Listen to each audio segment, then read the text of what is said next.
Did you see that when DB came back and played for us, that they got mad that our fan base was booing her? I don't believe in booing former players unless they left. Unlike some. Here's a sharper, more high-impact rewrite of your paragraph. You're watching the exact moment Sophie Cunningham shattered a decades-old playbook that's been quietly steering WNBA narratives. What began as a casual podcast mention about Dana Bonner's messy exit has erupted into something far bigger, and the old-school media gatekeepers are freaking out. Sophie just proved that players like her, Caitlin Clark, and the Indiana Fever don't need ESPN, The Athletic, or the league's long-protected media darlings to tell their stories. She bypassed every outdated channel, went straight to the fans, and pulled more real engagement than most veteran sports reporters see in a year. For an industry built on being the middleman between athletes and the public, this isn't just a shake of pits and existential crisis. Drop a spicy Sophie in the comments if you're riding with her. Let's go. What you want? Me Too also make a more viral clickbait-style version for social media captions. That could make it even more shareable. I like DB because DB was one of my vets when I was in Phoenix, and then we got a year into Indiana, and it was kind of surprised that she was signed to Indiana anyway. And so we'll take her in a heartbeat. She's a Hall of Famer. She's a hell of a basketball player, can score from anywhere on the court. Here's a tighter, more hard-hitting rewrite of your paragraph. Before we break down how Sophie just exposed the cracks in the WNBA's media machine, imagine a league where players own their narratives, no biased filters, no Anna Clark. Spin, no manufactured drama to pit teammates against each other. What Sophie pulled off goes way beyond the Bonner saga. This is the opening shot of a new era one that could flip the power. Dynamic in women's basketball, and change who gets to write the story for good. I can also make an edgier, more suspense-driven rewrite if you want it to feel like a must-watch expose. That would make it pop even more in a video intro. I just think, and you know way better than me, Yeah. but it just feels like people are jealous of this new little wave. They are, but I just hate that because this is what we've always wanted as a league. So who cares who gets the credit? And if you're smart, you're making money off of them. Yeah. You are literally making money from the viewership. Why bully a person who is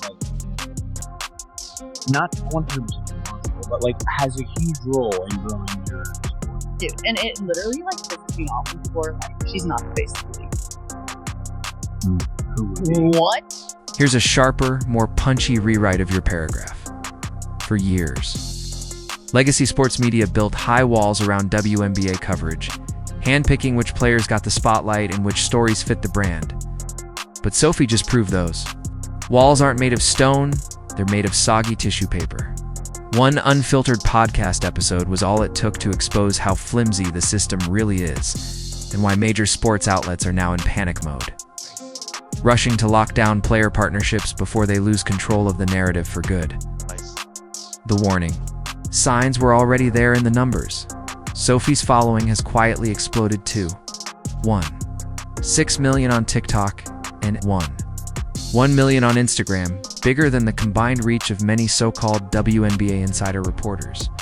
And she built that audience while ESPN was busy acting like Caitlin Clark's record-breaking nights didn't even matter.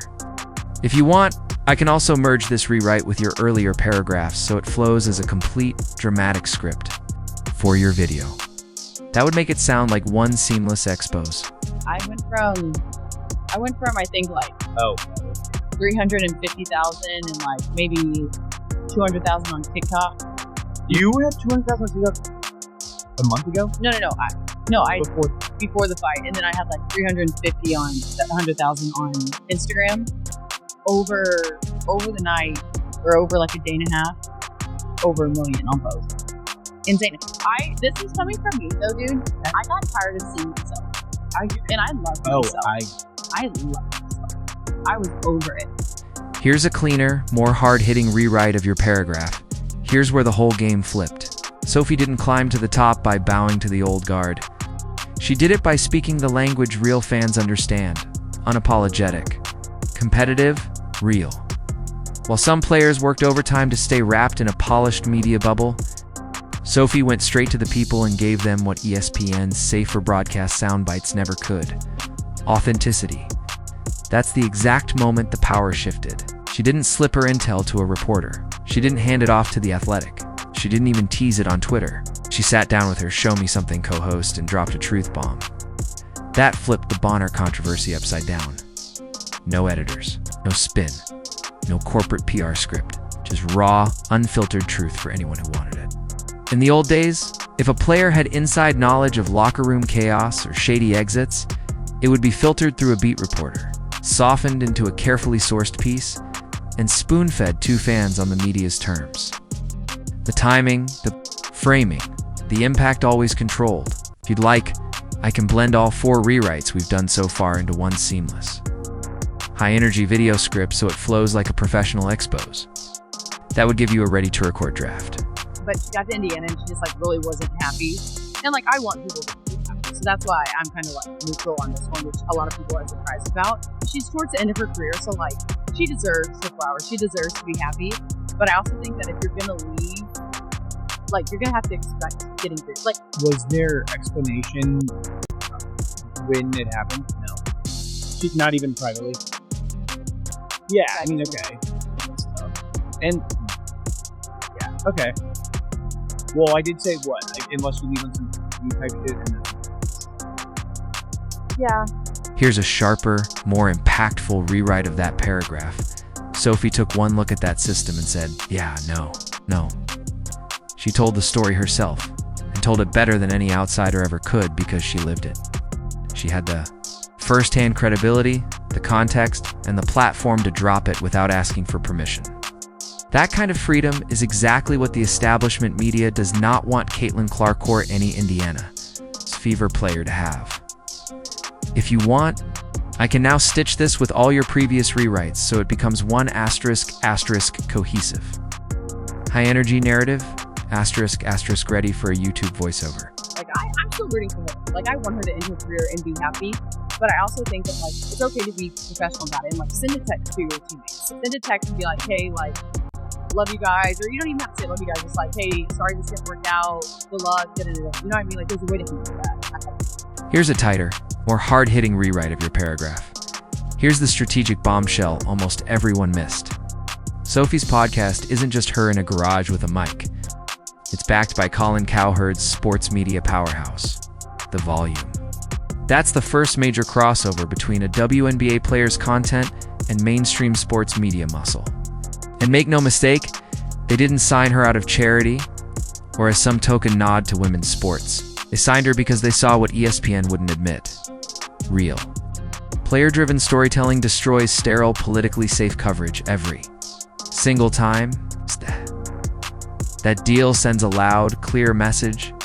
WNBA stars don't have to stay boxed into the women's sports corner anymore.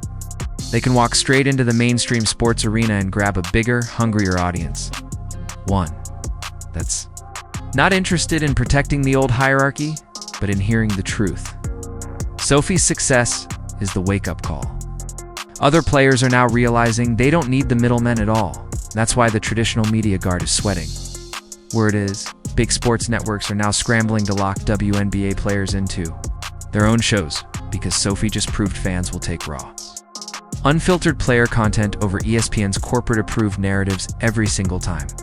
If you want, I can now combine all these rewrites into one seamless, flowing video script that sounds like a professional sports docudrama voiceover. That way, it's ready to record. There's really good, well-known people in our league. I'm not discrediting them. We have a lot of badasses. Yeah.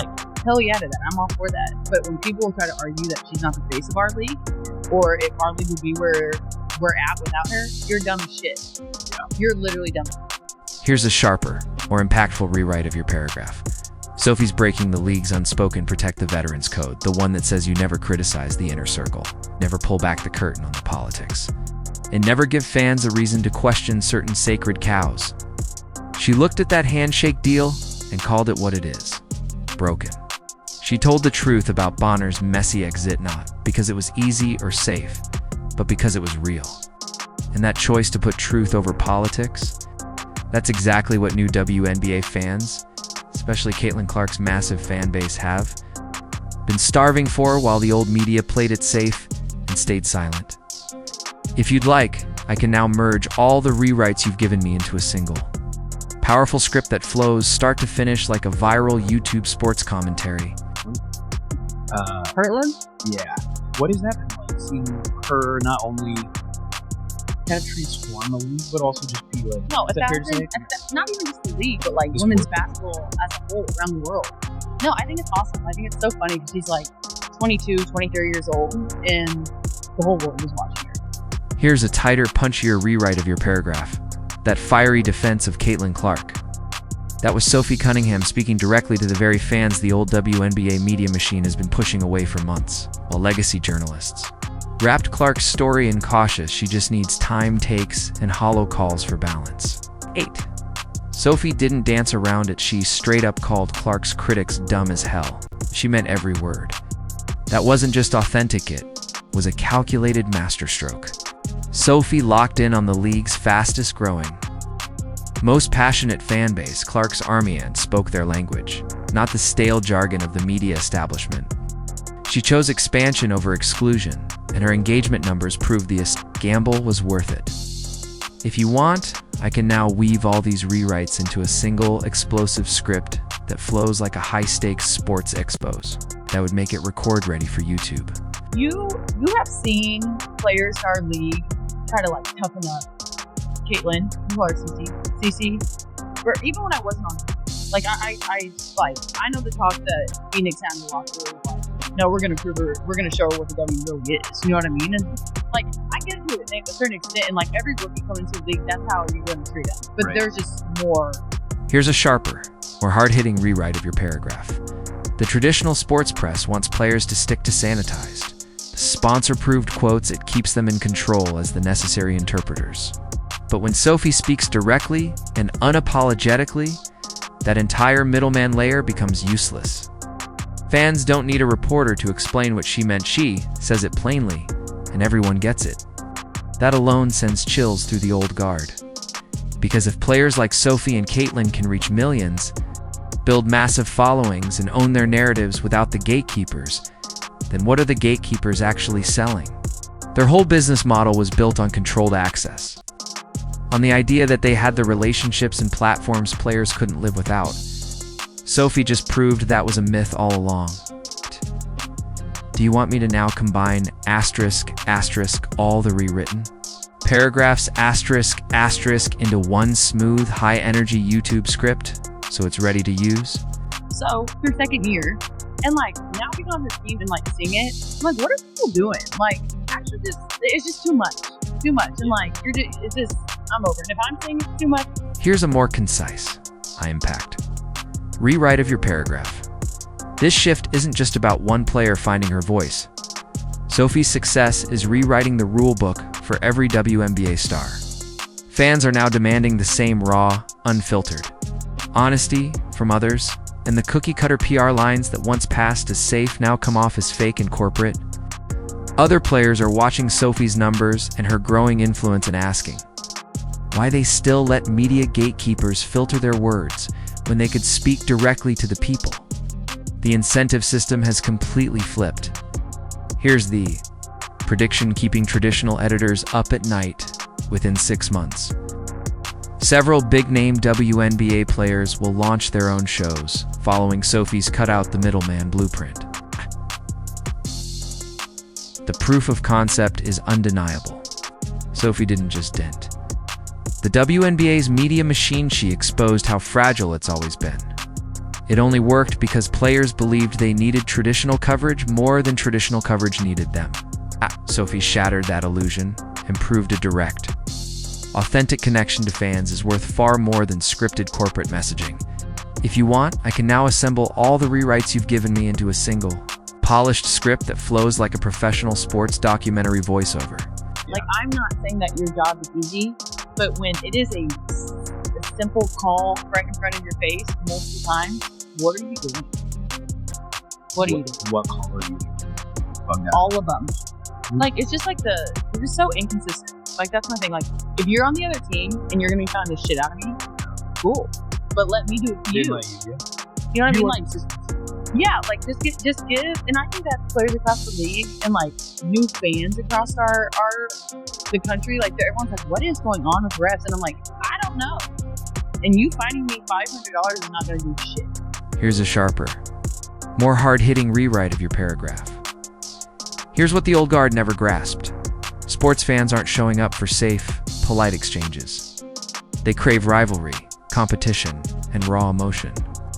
For years, WNBA coverage has been watered down into a bland, everyone respects everyone's storyline to avoid controversy. Sophie blew that apart. She proved the opposite is true. Conflict draws crowds, and authentic emotion builds loyalty. She turned tension into traction and criticism into credibility. A business perspective, that's a seismic shift. What Sophie's doing will force changes in how WNBA contracts are written, media appearance clauses, social media restrictions, and sponsor obligations will all come under fire. Because now players know their true standalone market value. If Sophie can reach 1.6 million people directly without a PR filter, why would she agree to be muzzled? And if her truth-telling drives more engagement than any sanitized talking point, why would she ever stick to the script? If you want, I can now merge all these rewrites into **1 continuous. High-impact narrative **, that's ready for a viral YouTube upload. That way it reads like one powerful expose instead of separate pieces. And there's a couple girls. Dumb question. If someone were to, say someone called men's basketball their whole life and then went over to women's, would they be expected to call the game differently? Just given, the style and the personality and stuff like that? Here's a tighter, more hard-hitting rewrite of your paragraph. The balance of power has flipped, and the scramble is on. Some media outlets will adapt, loosening the reins and giving players more freedom. Others will dig in, clinging to old-school access journalism and leaning on team pressure to keep athletes in line. But the smartest players in the game will pivot completely, partnering with athletes instead of trying to control them. And make no mistake, this isn't just a WNBA revolution. Sophie's blueprint can work in any pro sport. Direct, unfiltered athlete voices will always crush sanitized corporate content when the storytelling is strong. Fans will always trust someone who was in the locker room over a polished column from someone who wasn't. The old way treated players as sources and fans as passive consumers. Sophie's way treats players as creators and fans as part of the conversation. Ads! The root of the current media meltdown. If you want, I can now compile all your rewritten sections into one seamless high-energy expo script ready for YouTube narration. It would read like a full investigative sports story from start to finish. The thing that I have the biggest issue about those female sides of refs is they're so emotional. The guys, the NBA officials, the NBA players know those officials I've worked broadcast, I've been to games, I'm friends with these people. And the only person that I've ever seen able to mother ref on the women's side is Diana. And they yeah, they had to. Yeah. And she's probably one of the worst people that I've seen go after. Here's a sharper, more impactful rewrite of your paragraph. What's even scarier for the old media guard is that Sophie's influence isn't tied to her box score. Her platform thrives, completely independent of her stat line. She's proven you don't have to be a league MVP to be a media powerhouse. You just have to be authentic, engaging, and willing to speak directly to your audience. That's a total rewrite of the old media power structure, where only the biggest stars held the mic. The Bonner situation might have lit the fuse, but Sophie used it to roll out an entirely new playbook for athlete-fan communication. Being really Evan when it ruffles feathers drives more loyalty and engagement than the most polished press release ever could.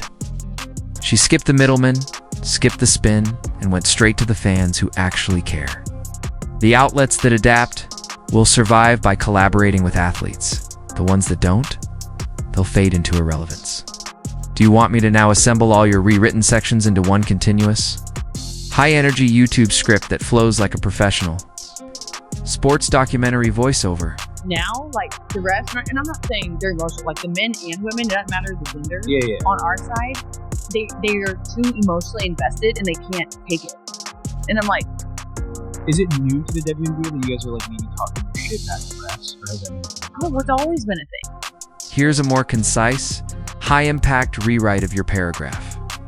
We're watching the dawn of athlete-toned sports media, and Sophie Cunningham is the face of it. Whether she meant to or not, she's forced the old guard into a choice: evolve, and offer players something they actually value. Or watch their relevance vanish as stars like Sophie and Caitlin Clark build their own direct empires. The WNBA media landscape from even 6 months ago is already dead, just hasn't had the funeral yet. Sophie proved that when players control the platform, authenticity will crush corporate messaging every time. Now every player knows they don't have to play the access game, and that's why the traditionalists are in full-blown panic. Their system thrived on fake scarcity and controlled access. Sophie obliterated both. Show your support by dropping a spicy Sophie in the comments, like subscribe and turn on notifications so you don't miss a beat. Click the video on screen and I'll see you in the next one. I can now merge all your rewritten parts into one polished, high-energy script so it reads like a single, seamless YouTube sports expose. That would make it ready for recording